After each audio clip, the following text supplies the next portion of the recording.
તો નમસ્કાર દર્શક મિત્રો, સ્વાગત છે આજના વિડીયોમાં। તો મિત્રો હાલ અત્યારે આપણે દીવનો કિલ્લો છે એ વિઝિટ કરી અને આપણે હવે અહીંથી નેક્સ્ટ આપણા ડેસ્ટિનેશન તરફ જઈ રહ્યા છીએ। વચ્ચે તમે જો આ દીવનો અદ્ભુત નજારો તમે જોઈ શકો છો।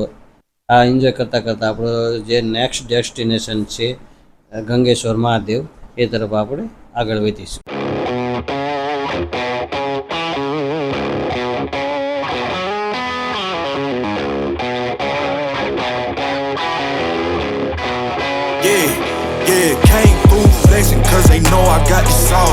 તો મિત્રો હાલ આપણે અત્યારે ગંગેશ્વર મહાદેવ મંદિરે પહોંચી ગયા છીએ। અહીંયા આપણે તમે પાછળ જુઓ, આપણે ગાડી પાર્ક કરી નાખીએ।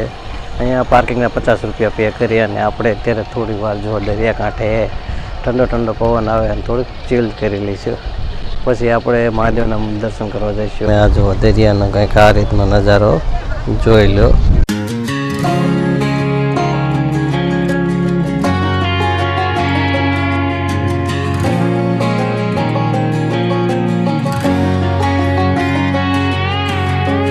Hear you been asking about me, where I've been and where I sleep. It's hard to find me if you really want to. Turns past that takes a cool sign. તો આ જો ગંગેશ્વર મહાદેવ મંદિર તે આ side આપણે તે નજારો પવન અસલ એકદમ ઠંડો ઠંડો પવન આવે તો અહીંયા ગરમી એટલી મહેસૂસ થતી નથી। અને સામેની સાઈડ છે એ આપણે બધી દુકાનો છે જ્યાં તમને શેરડીનો રસ ને એ બધું મળી રહેશે। I sleep. It's hard to find me if you really want to. Turns past that takes a cool sign. Same ball cap, same moon boots. Trying to outrun the thought of you. તો મિત્રો જો આ દરવાજાનું કામ ચાલે છે અને સામે તમે જોઈ શકો મંદિરનું કામ। આ ગંગેશ્વર મંદિર તરફ આપણે આ જવાનું છે અને અહીંયા છે એ કામ હાલે છે જ્યાં બધું નવું બને છે। જો આ સાઈડ પણ તમે જુઓ કે આ સાઈડ નાની નાની થોડીક દુકાનો છે, ત્યાં તમે ખરીદી કરી શકો અને આ સાઈડ આ રસ્તાનું કામ ચાલુ જ છે।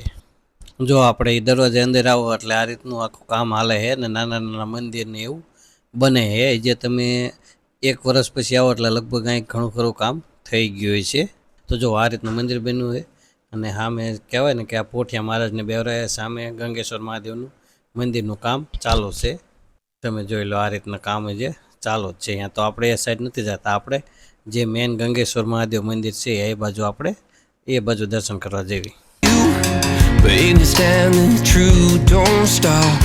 You keep જો આ નીચે ગંગેશ્વર મહાદેવના દર્શન કરવા જવા માટેનો મેઇન ગેટ છે, અહીંયાથી આપણે નીચે જવાનું। તો ચાલો આપણે નીચે જઈશું। આ એકદમ સાંકડો માર્ગ છે, નીચે તમે થોડા પગથિયા ઉતરીને જવું પડે છે અને સામે તમે જુઓ કે નંદી મહારાજ બેઠાડેલા છે અને અહીંયાથી વ્યૂ પોઈન્ટ જોવા માટે પણ આ માર્ગ આપેલો છે। તો આ સાઈડ તમે જુઓ કે શિવલિંગ છે, તો થોડી ગળદી છે અને આ જુઓ અહીંયા ગણપતિ મહારાજ બેઠેલા છે। સામે તમે જુઓ કે અહીંયા છે 5 શિવલિંગ રાખેલી છે। તો જો આ શિવલિંગ છે, જે 5 શિવલિંગ છે એ તમે દર્શન કરી શકો છો। હવે જ્યારે ભરતી હોય ત્યારે જે દરિયાના મોજા એ સીધા એ પાણી અહીંયા આવે છે, તમે ઘણી રીલ્સમાં જોયું હોય, પણ આપણે ઓટ ટાઈમે આવ્યા હતા તો પાણી દૂર છે। તો જો મેં એના ઉપરના જે છે ખડકો એ આ રીતના કંઈક જોવા મળે છે, આ રીતનું ખડક છે એને નીચે તમે જોઈ શકો છો અને એનાથી બહાર નીકળો એટલે તરત છે અહીંયા આપણે વ્યૂ પોઈન્ટ છે, આ રીતનો દરિયો છે એ જોઈ શકો છો। આ રીતના પાણા મૂકેલા ત્યાંથી એ ધોવાય નહીં એટલે એના માટે આ પથ્થરો અહીંયા મૂકેલા છે।